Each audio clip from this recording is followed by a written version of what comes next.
बिस्मिल्लाहिर्रहमानिर्रहीम। अस्सलाम वालेकुम नादरीन, आप यूट्यूब चैनल देख रहे हैं। मैं इमरान खान हूँ। नादरीन, सबसे पहले तो जो इंसिडेंट हुआ लाहौर में दो ख़वातीन के साथ ज़्यादती वाला, उस इंसिडेंट से बात का आगाज़ करते हैं। मेरे पास और भी कुछ ख़बरें हैं, वो ख़बरें भी मैं आप तक पहुँचाता हूँ।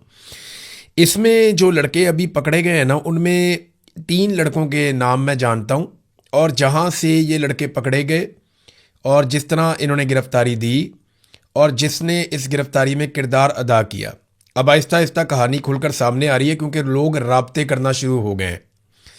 ये जो लड़के हैं, इनके पहले नाम आप सुन लें। एक का नाम सिकंदर है, एक का नाम हसन है और एक का नाम रज़ा डार है। ये 3 लोगों का नाम तो मैंने आपको बता दिया। रज़ा डार जो है, ये इसहाक डार का नवासा और अली डार का भांजा है। यानी ये नवाज शरीफ फैमिली का रिश्तेदार भी है। इसकी फैमिली के साथ तस्वीरें भी हैं। वो ख़वातीन ने बताया भी है कि ये साबिक़ वज़ीर आज़म के साथ, बाकी लोगों के साथ इनकी काफ़ी तस्वीर हैं, और वह तस्वीर इन्होंने उन्हें दिखाकर मुतासर करके पाकिस्तान में बुलाया था दिहाड़ी लगाने के लिए कि इनसे हम पैसे निकलवाएंगे। अब हुआ ये कि ये जो बाकी लड़के 3 गिरफ्तार हुए हैं रज़ा डार के अलावा, वो जिन लड़कों के साथ मौजूद थे उनमें से कुछ ने मेरे साथ रब्ता किया। अब वो कुछ चीज़ें उन्होंने मुझे बताई हैं जो बड़ी इंटरेस्टिंग है।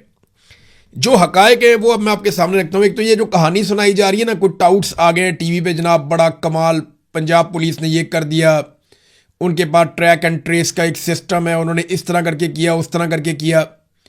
ये ऐसा नहीं है। ये मामला ये है कि वो जब लड़कियों का रब्ता करवाया गया उनके माँ बाप से, एक तो उनके साथ जो जुल्म सितम हुआ वो तो सारा रिकॉर्ड का अब हिस्सा है, और ताकतवर लोगों के कहने के ऊपर जो दफ़ा 164 का बयान है उसको सील कर दिया गया है।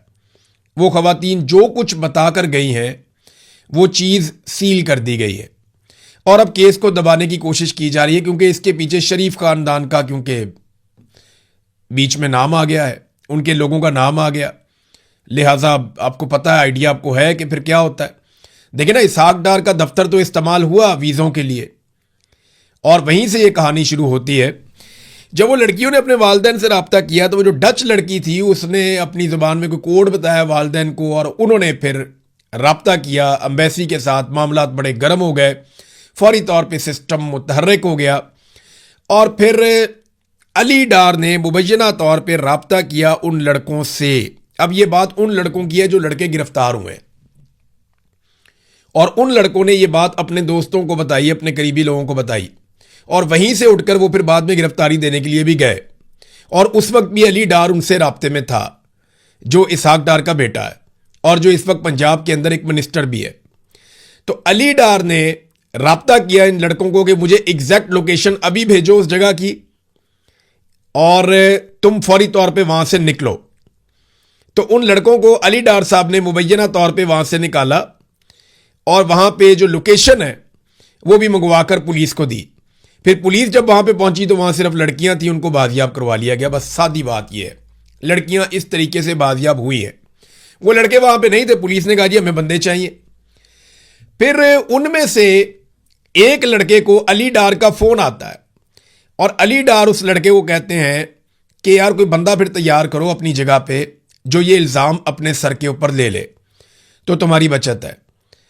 और वो बेचारा इधर उधर फोन शून करता है, भाग दौड़ करता है, बेचारा तो नहीं है, जालिम लोग हैं, तो उसको कोई बंदा नहीं मिलता। तो दोबारा अली डार का रब्ता होता है, तो वो कहता है यार तुम फौरन जाओ और जाके एसएसपी तौकीर को मिलो, और फिक्र ना करो, ठीक हो जाएगा सब कुछ। अब जो होना था वो हो गया, जाओ जाकर एसएसपी तौकीर को मिलो।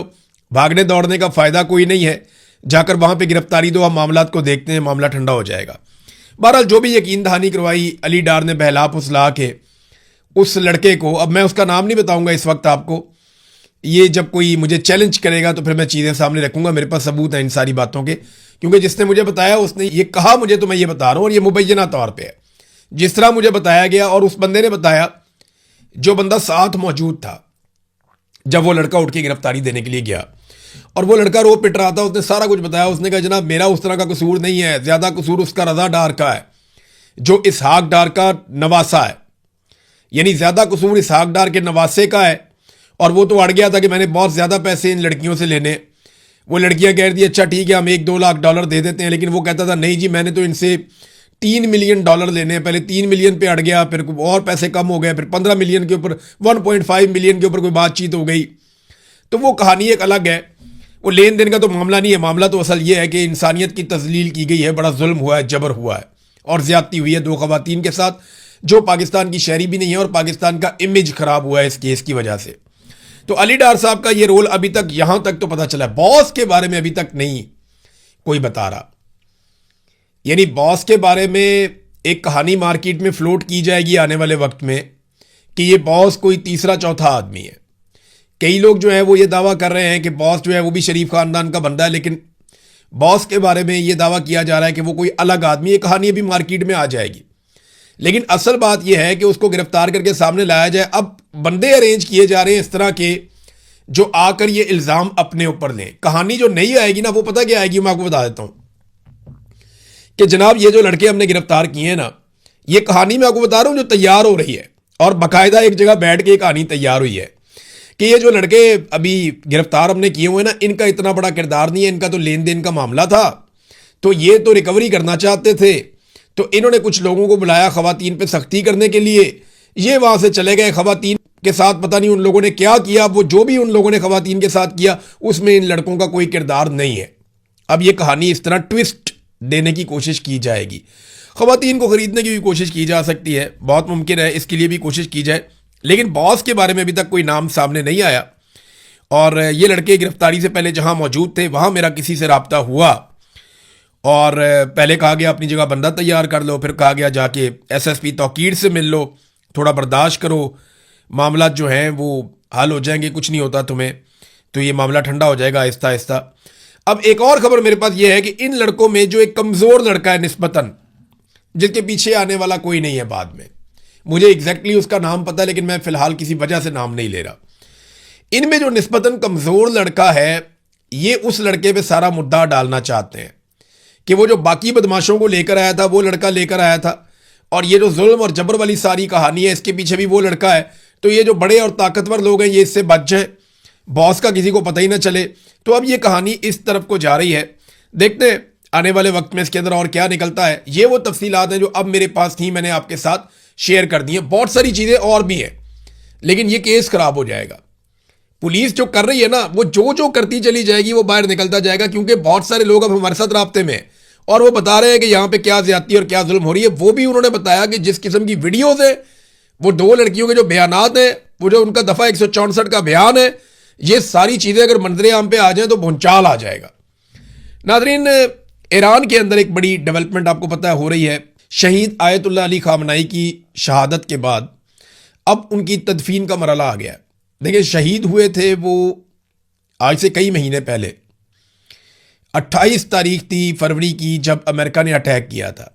आयतुल्लाह अली खामनाई शहीद हो गए थे, और अब जुलाई का महीना शुरू हो चुका है, यानी मार्च, अप्रैल, मई, जून, 4 महीने गुजर गए और 5वें महीने में उनकी तदफीन हो रही है।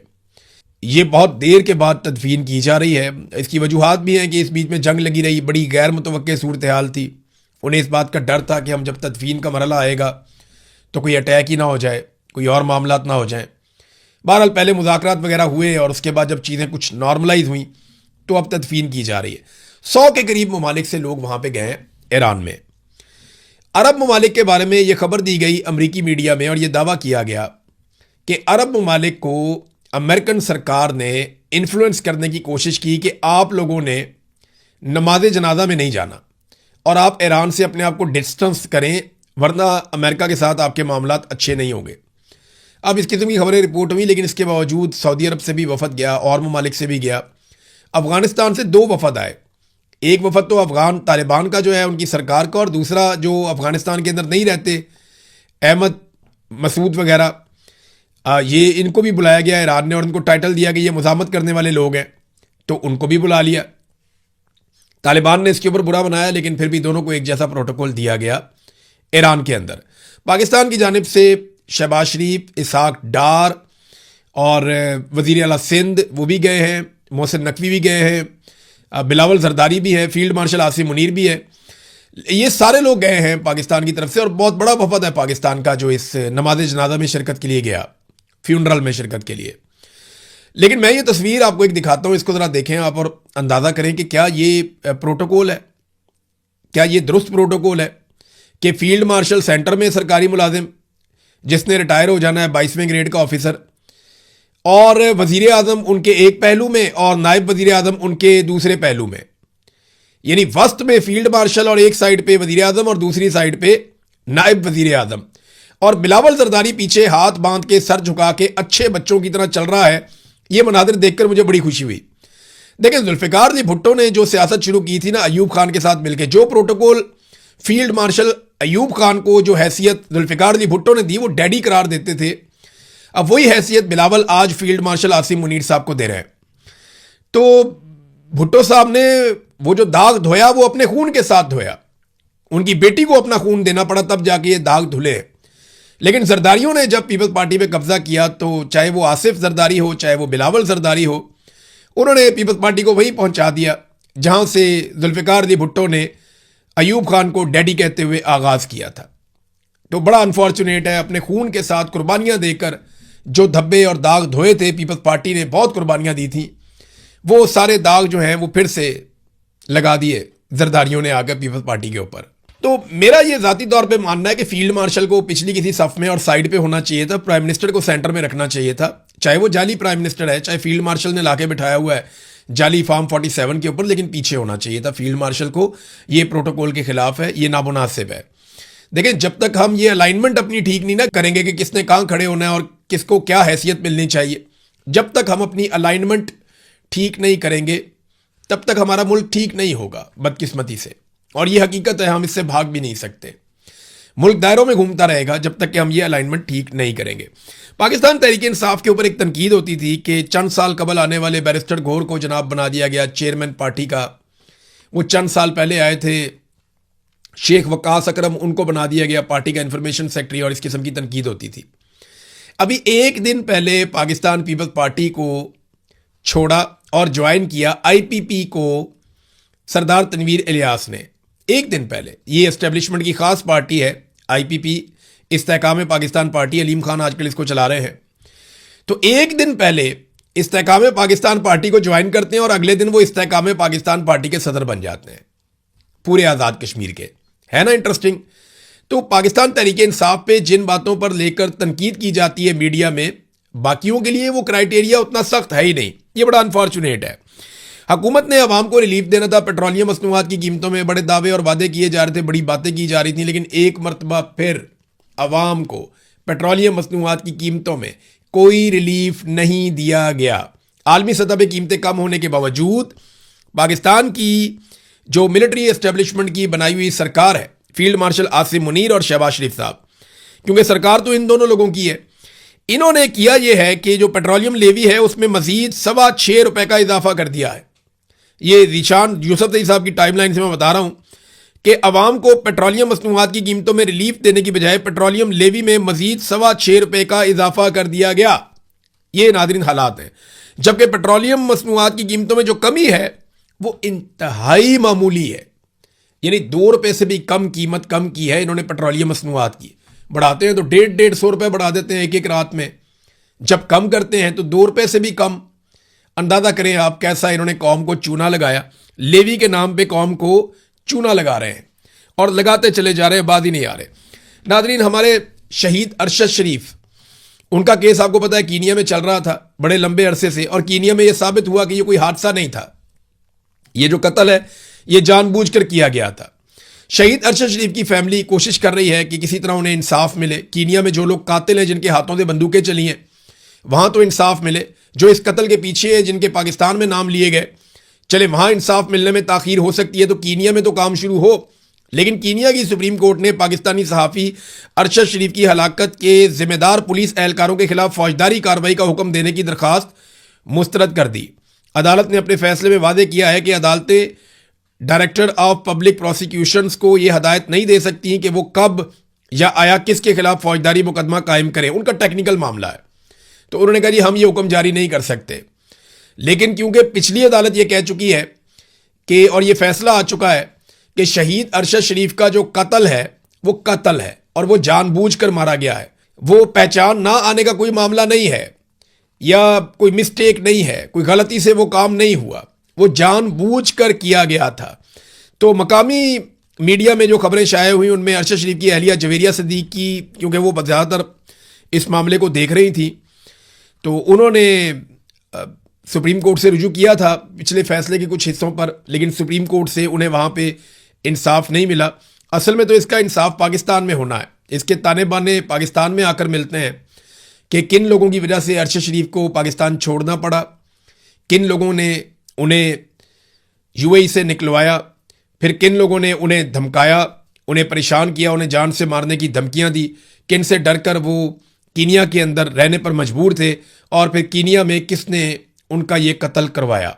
और पाकिस्तान में बाद में प्रोपेगेंडा भी किया गया कि जनाब ये तो गलती से कत्ल हो गया। ये बड़ा अनफॉर्चुनेट है कि अभी तक इंसाफ नहीं हुआ, लेकिन एक दिन इस केस में इंसाफ ज़रूर होगा, ये आप याद रखिएगा। नादरीन, जो ईमान मज़ारी और हादी अली चट्ठा का केस है उसमें भी एक डेवलपमेंट हुई है। ये पिछले कई महीनों से यानी जनवरी से इनको पकड़ा हुआ है और इनको छोड़ ही नहीं रहे। ईमान मज़ारी और हादी अली चट्ठा का कसूर जो है वो एक ट्वीट का है और 17 साल तक की इनको सज़ा सुना दी गई है। अब ईमान मज़ारी और हादी अली चट्ठा की सज़ा मुअत्तली दरखास्तें सुप्रीम कोर्ट ने आखिरकार 6 जुलाई को समाअत के लिए मुकर्रर कर ली हैं। सुप्रीम कोर्ट ने 12 मई को इस्लामाबाद हाई कोर्ट को हदायत दी थी। ये 12 मई, अब आप याद रखें, मई का महीना पूरा गुजर गया, जून का महीना पूरा गुजर गया और अब जुलाई आ गया। लगभग 7 हफ्ते हो गए हैं। सुप्रीम कोर्ट ने यह हदायत दी थी कि जनाब 2 हफ्तों के अंदर सज़ा मुअत्तली की दरखास्तों के ऊपर फैसला किया जाए हाई कोर्ट को, लेकिन हाई कोर्ट ने 2 हफ्तों में फैसला नहीं किया। 7 हफ्ते गुजर गए हैं और अब दोबारा से ये केस सुप्रीम कोर्ट में लगने जा रहा है। जजेज वो पहले वाले नहीं है, थोड़ी बेंच में तब्दीली है।